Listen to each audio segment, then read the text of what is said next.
Is Igor Thiago going to become a must-have in FPL? I think so. I want him in my team this week, but how do I get there? In today's video, we're going to talk about my front line, benching dilemmas, and are we pivoting back to Erling Haaland with the armband?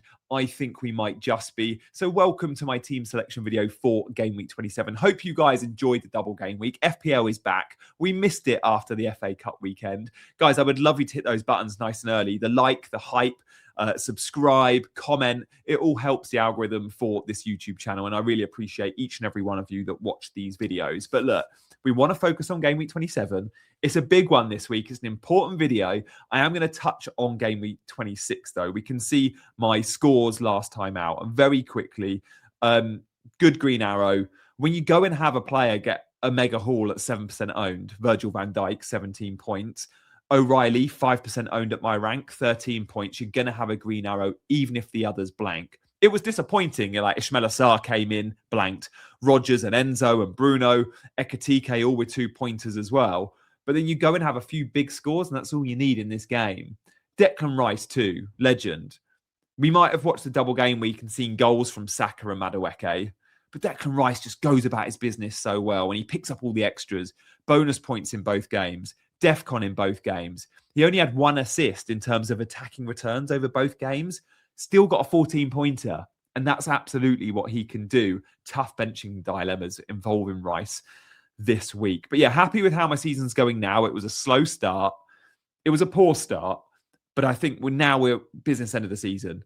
It's when the fixtures come thick and fast from April, May, that running, that last 2 months around all the blanks and the doubles and the wild cards. That's when I think we're going to have a lot of fun. And that's when us engaged managers, and if you're watching this, you are an engaged manager, that's when you're going to see those big gains. Wait till April, May, we hit it hard, off the doubles, off the wild card, all the other chips in play.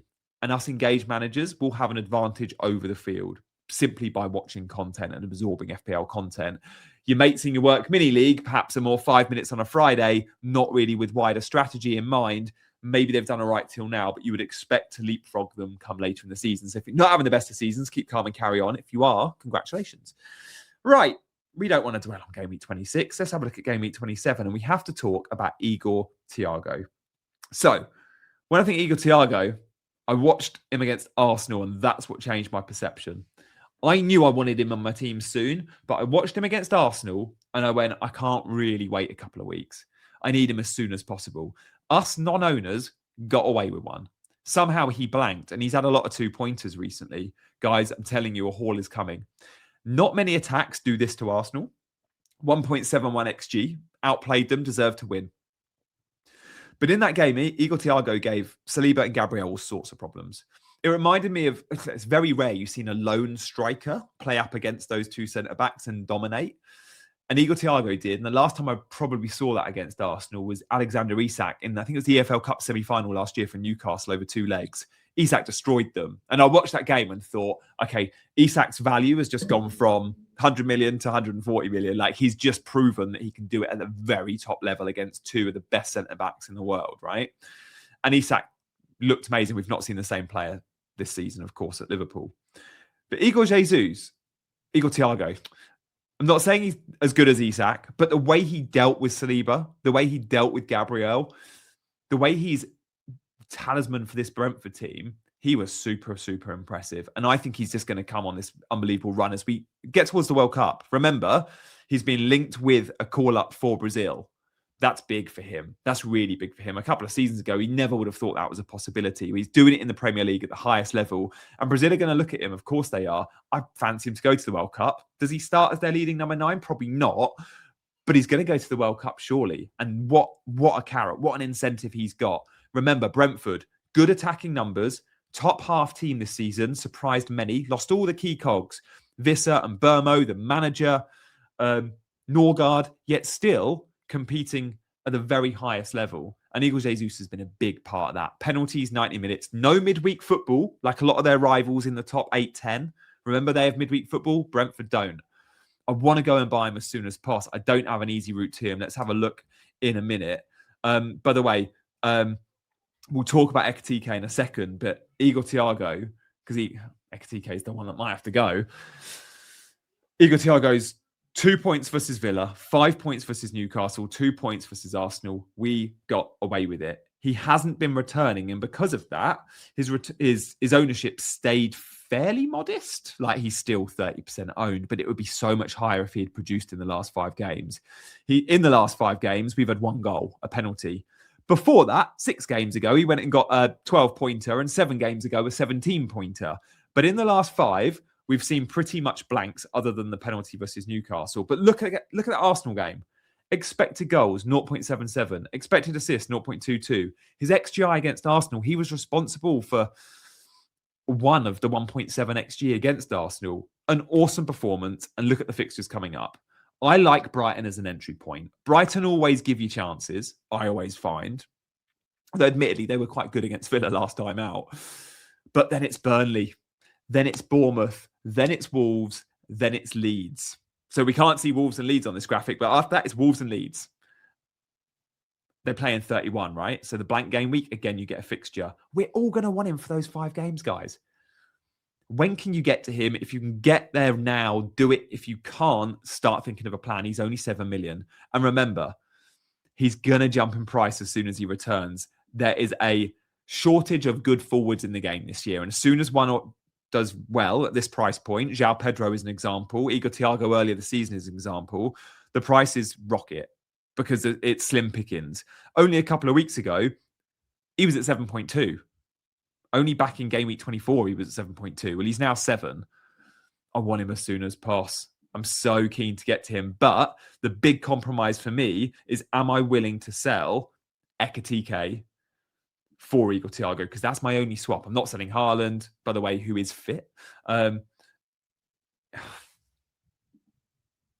Ekitike has also got the fixtures.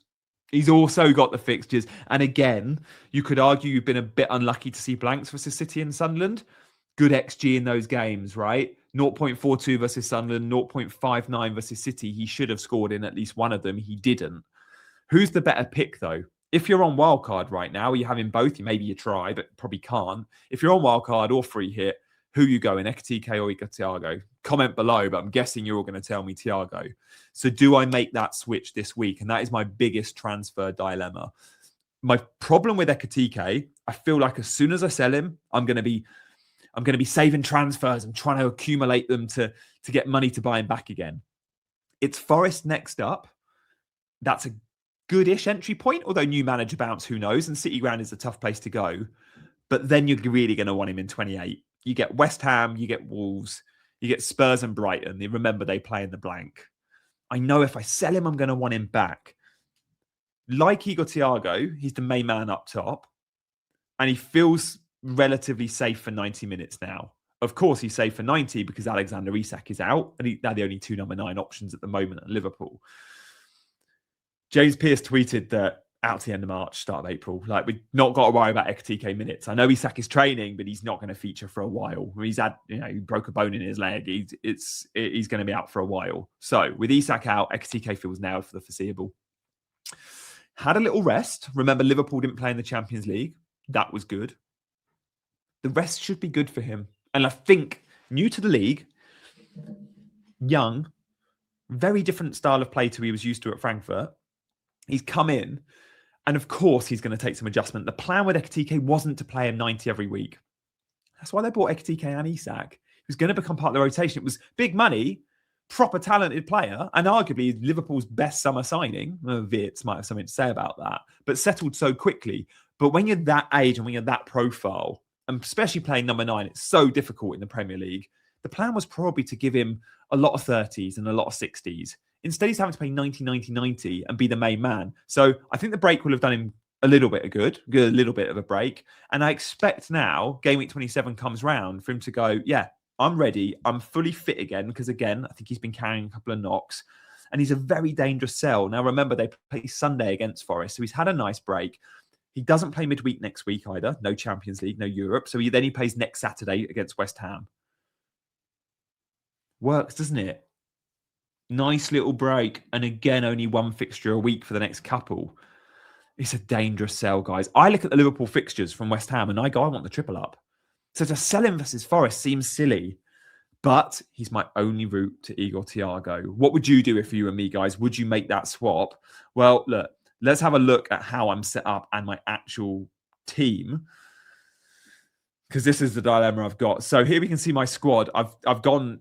I'm showing you my actual easy route. I can't go Ekitike to Igor Thiago. I can go Mark Guiu to Thiago, but that leaves me with a 2.3 million deficit. We don't want to do that. So do I wait a week? Do I have 2 free transfers next week?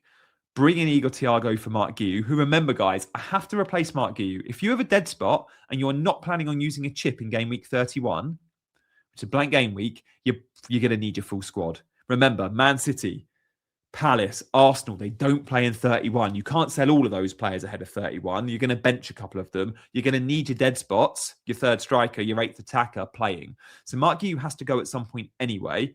Igor Thiago coming in, 2.3 million deficit. But look at my midfielders. Am I okay selling one of them? Selling Rice, Rodgers, Enzo, Sarr to make up that money for next week? Yes, I absolutely can do that. And when we look at my team, look, selling Sarr and Enzo doesn't give me a huge amount, but it gives me enough. Gives me enough to look at maybe selling Rice, right? If I'm selling Sarr or Enzo, it gives me like 4 million to spend. If I'm selling Rice, 4.9 million, Dewsbury Hall, bit of money in the bank, I could spend up to 5.2. That could work. But I don't want to take that 4-point hit this week. I've got benching dilemmas already, but it does mean no Thiago versus Brighton, and I think I just have to suck that up because I can't sell Ekitike. I just don't think I can do it. At the moment, I'm definitely not going with this route till next week. So the hit is off the cards. Ekitike, there's a part of me that says sell him, but I'd say I'm 25% likely to sell Ekitike. I think 75% chance I go with this next week. I roll this week and I get the money for Igor Thiago and I just suck up the points versus Brighton. So that's my forward thinking. But what do I do this week? So I've got bench and dilemmas. We've got captaincy to discuss. If you can go and buy Thiago, do it. You might be telling me in the comments, just sell Ekitike, and maybe I could still do that. I'll decide on my deadline stream. If I went Ekitike out, Thiago in this week, I could then make the switch from Guiu back to Ekitike if I needed to, but that just seems silly. So let's talk about this week. Big bench and dilemmas. My big bench and dilemmas are over probably defenders. Harry Maguire. Okay, I think I'm all right benching him against Everton. Not ideal. 29% clean sheet chance. If I'm ever torn on benching dilemmas, I look at the odds. So I own Maguire, Mukiele, so Sunderland, Man United, Liverpool in Van Dijk, O'Reilly City, and Arsenal Gabriel. All of them are between 40 and 29% clean sheet odds. It's proper tight, but I have to think about additional points. Firstly, Gabriel, I'm going to start. 40% likely for a clean sheet, but you get all the extra points with Gabriel. No brainer. O'Reilly is playing midfield. I won't get DEFCON, but I might get a goal again. I'm going to start O'Reilly. No brainer. The big decision for me then is, do I play Virgil van Dijk, who has 31% clean sheet odds, Maguire at 29 or Mukiele at 30? Well, who's going to get me the extras? Mukiele's been brilliant this season, but now he's playing right back. He's not the DEFCON beast he once was. So looking at his last few weeks for DEFCON, Mukiele, 8-7-3-4. Okay, before that, 11s and 10s, fine. But at right back, he's not the same. I think I can bench Mukiele. If I look at Virgil recently for DEFCONs, amazing. And he's got a greater goal threat. So again, Virgil's DEFCON, 13-8, 13-13 in the last 4. I like that very much. Maguire, well, again, I think there's probably a question mark over his fitness. He went off injured. And again, he's not exactly a DEFCON beast. I think here I play Virgil. So that's my clean sheet odds, and look at the projected goals from Rob T if you fancy. Of course, Chelsea top of the charts if you own a Cole Palmer. We'll get to captaincy. Stay tuned for that in a minute. So this is how I'm set up. Guys, do hit those buttons. Thank you for liking and subscribing and hyping. As things stand, because of the clean sheet odds, but just a feeling around DEFCON, Mukiele and Maguire are going to be benched with a heavy heart. I considered playing a back 4 and playing Declan Rice. But Declan Rice, as we've seen from the midweek fixtures, the double game week, all the routes to points. He's so good for them. He picked up bonus in both, DEFCON in both. Entry point of Spurs is fine. So let's just go from back to front. I'm going to give you the headlines on a couple of players, and then I'm going to talk about captaincy again. I'm torn on it. Double Arsenal defence, fine. They let us down. I'm keeping the faith. O'Reilly is playing number 8 in midfield the last couple of games. He played number 8 for about 70 minutes. He got his goal. I text the Ultras 5 minutes in that last game to say he's getting me something today. It just felt like he was getting an attack in return. City have had a midweek rest. O'Reilly's a phenomenal asset. And at my rank, 5% owned. I like it very much. You don't have to have every defender that's a DEFCON guy. And some will say rotation risk, pet roulette. Guys, he pretty much starts every week. Like, he's played 90 in his last 4 games. Yeah, before that, he had a couple of subs. But before that, game week 20, 90. Game week 19, 56. But then it was 90, 90, 90, 90, 90, 90, 90. Wow, okay. From game week 10 to game week 19, he played 90. Game week 10 to 18, he played 90 every week. And he's played 90 for the last 4. I wouldn't call him massively a rotation risk. He's clearly first choice. Whether he's at left back, centre mid, as a 6 in a double pivot with Rodri, or as an 8 box to box, he's a great asset. Virgil, again, I think we're going to move towards Virgil for those that don't own him. I think after Forest, a lot will be buying Virgil. The fixtures are brilliant. The midfield, we've spoken about Rice. Rodgers has been a real frustrating pick for me. He got me a haul. Like, I've only owned him for 3 weeks. I've had a 2, a 10, and a 2. But it's Leeds, Wolves, Chelsea, Man United, West Ham. Like, for Leeds, Wolves, West Ham, 3 of the next 5, I've got to keep Rodgers, surely. Bruno's just beast mode Bruno. He's going to be phenomenal. And then Enzo's been dodging points in the last couple of weeks, but we've got Burnley at home. And it's a common misconception. And people always tell me with Enzo, oh, he's not good because Palmer's in the team. Now, look, I agree. Enzo is not the same player with Palmer in the team because of penalties, but not because of average position. You guys know I love an average position map, right? Well, let me present you something. This is... I tweeted this. I'm just screen grabbing it now because, honestly, common misconception with Enzo is rubbish when Palmer's playing. Not true. Look at the expected goal involvements from the last few weeks. Look at his average position. This is him versus Wolves. Palmer played versus Wolves and got the 20-pointer. He got a couple of pens. Enzo's average position against Wolves was the same as Cole Palmer. One plays as a left 10, one plays as a right 10. He plays with one out-and-out winger in Pedro Neto, it was at the time, and he still had two holding midfielders. You can see Andre Santos and Caicedo sit. And when they play together, Enzo doesn't have to play next to Caicedo. Enzo plays as a 10. He's still a good pick. He's still a really good pick. I know he's not as good as Cole Palmer, but he's also 4 million less, 3.5 million less than Cole Palmer. Don't just look at last week's points, guys. Look at the underlying numbers. Look at the hauls before that. People have a short memory on Enzo. Like, yes, he's had 2 pointers, and that's when most have bought him. But I had an 8, an 8, and a 6 3 weeks before that. But many didn't have those points, and they see the 2s that they got, and they go, I'm going to sell him now. Yes, Burnley, no one's selling him ahead of, but everyone plans to sell him from 28, and I don't think that's a great shout. I know the fixtures are rough, but he is one of Chelsea's standout players, and Palmer won't always play 90, and when he's not on the pitch, Enzo takes pens. And remember, very few teams win penalties like Chelsea. They're so good at it. Up front, Ekitike we've discussed. And Erling Haaland, guys. Erling Haaland's fit. Erling Haaland has trained. Let's talk captaincy in a second. As things stand, there's a chance I bench Rice and play a Mukiele or a Maguire, but I think I'm fairly set on the 11. I think I'm fairly set on the fact I'm rolling my transfer. One thing, again, I'm not set on is captaincy. I did a poll. Slightly bigger sample size, 457 votes, a big enough sample size of engaged managers on X. 55% are going Haaland. Obviously, if you own a Chelsea attacker, you're going to be very tempted. I think the João Pedro and the Enzo owners probably won't go there because they're not as reliable as Cole Palmer. But if you own Cole Palmer, you're going to captain him versus Burnley. Of course you are. But I don't own Cole Palmer and I can't get to him. It's Haaland versus Bruno for me. And I think Bruno's a really good pick. Again, he blanked last time out and he has an away fixture. But Bruno's routes to points are phenomenal, guys. Let's not forget Bruno's routes to points. Because he blanked last time as well. We're like, oh, not so hot on Bruno. Remember where he's playing now under Carrick. Higher up the pitch, more goal involvement and open play. We're going to see it. I also don't have Mbermo. A lot have that United attacking double up, which I don't have. And a way of combating that is having Bruno as your captain. But Erling Haaland does look hungry.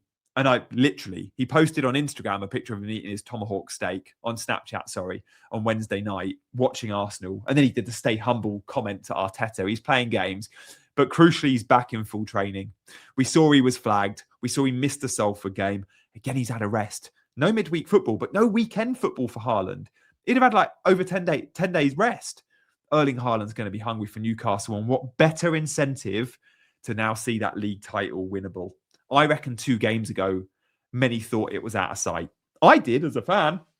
I was like, as a Premier League fan, I was like, Arsenal won this league. Now I can't say that with the same conviction. They've just dropped 4 points against Brentford and Wolves. And City are seeing that, licking their lips. City's fixtures are there. Newcastle coming back. Yes, they've scored 6 goals, but Newcastle coming back from Qarabag, that's a long trip. And they played and they'll be tired. Erling Haaland won't be tired. And with that in mind, I probably end up captaining Erling Haaland. Again, I'm probably 70-30. A part of me wants to go Bruno for differential to take Haaland on, but the points have been there for Haaland of late. Without a doubt, I'd be going Palmer if I owned him. I'd probably land on Erling Haaland, and I'm probably okay with that. Let me know who you're captaining. I will make my final decisions on the deadline stream on Saturday lunchtime. Come and join me. Thank you for watching, and I'll see you very soon.